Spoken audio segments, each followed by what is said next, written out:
Soft and casual, oh so romantic and flowing. This bouquet was inspired by teacher Jerry Barr from Bella Bloom Florals. Let me show you how it's done.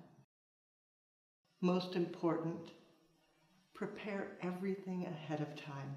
Lay it all out. I know it's out of water, but this is what you need to do to make it perfect. Make sure that all the foliage is removed, so you have just the beautiful blooms. When it comes to individual blooms, take the time to reflex them. Get them ready, just kind of flipping them back. It's most visible in a tulip. When it's reflexed, it gives you so much more face. So just taking the time, slowly manipulating. You don't want to crack them. Best is at room temperature so that they aren't cold. And then as you're working with it, there may be a few petals that you actually want to pick out that don't reflex as nicely. And don't hesitate. Just remove those and then reflex the others to get the beautiful bloom.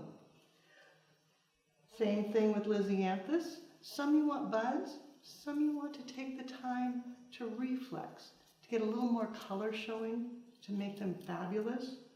With the roses, remove the foliage, take off all the side, make sure there's no thorns. Then, flip it. Just kind of roll it in your hands and get it to bloom out, nice and full. Once you have that all done, you're ready to design. The base, a bit of eucalyptus. You've seen people use floral netting, the eggs, so many different things. Sometimes it's better to just take a natural product, knot it all together, and create a base that begins your bouquet. With the eucalyptus knotted into place, then add base materials. Think in layers. You want your delicate things in the top, heavy things at the bottom. So pieris, absolutely perfect to tuck in at the beginning. Pulling it together in my hand, repeating. And then think about extension, spreading out. Jasmine vine, just feeding it in.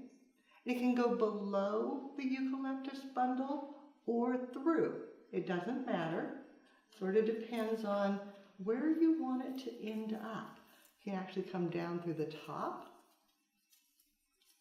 letting it trail outward, giving it that soft, romantic look.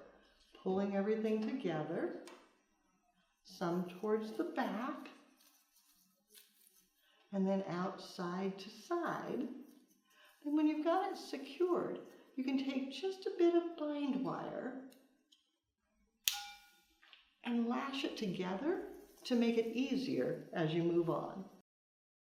When you're ready to add flowers, think of the bulkier, linear, heavier things first. So taking the stalk, it's got a nice line, feeding it through, adding in, finding the perfect spot, and then carrying your eye off to the opposite side. Then coming back with the full-size roses. This is called mocha. It's a little bit bigger and heavier, so tucking it down low.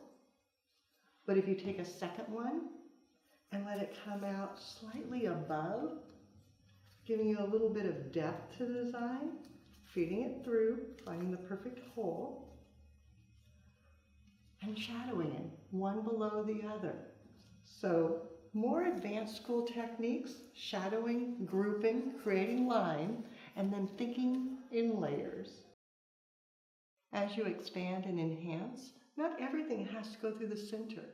Sometimes you want to bring it in through the side to get a bit of extension coming out.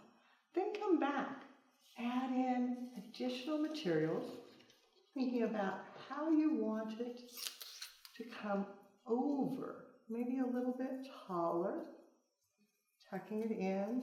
See how it has great movement, that drape? You want to tuck that in So it gives me a little bit of a stand up, but it's above the other portion. Then bringing in the lisianthus, finding the perfect hole, feeding it in. The hellebore, letting it come out a little bit longer. So it comes out in different levels, different layers, so that you have more impact in the design. Once you have that set, take a look. It's nice to look in a mirror so you can see what it looks like face on. Then go back and add in. Maybe you want some of the Majolica roses. That white kind of alabaster adds impact. Bring it around to the back side, feeding it in. Another one of the hellebore coming out to the front. Maybe another tulip. And think about leaving space between each bloom so that each face shows nicely and starts building into those layers. You can come back, add another, until you're happy with the placement. As you have the base set, go back and tie it off one more time. Just a bit of bind wire, securing it. And I don't do super tight, just enough to make sure that it's not going to shift. Give it a twist, then come back with delicate items. I didn't have these set out earlier. These are the dancers that are going to go across the top.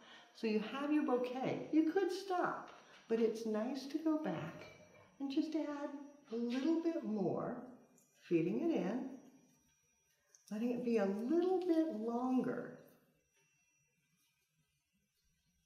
giving movement over the top of the design, maybe some butterfly ranunculus, tucking them in, and letting them extend.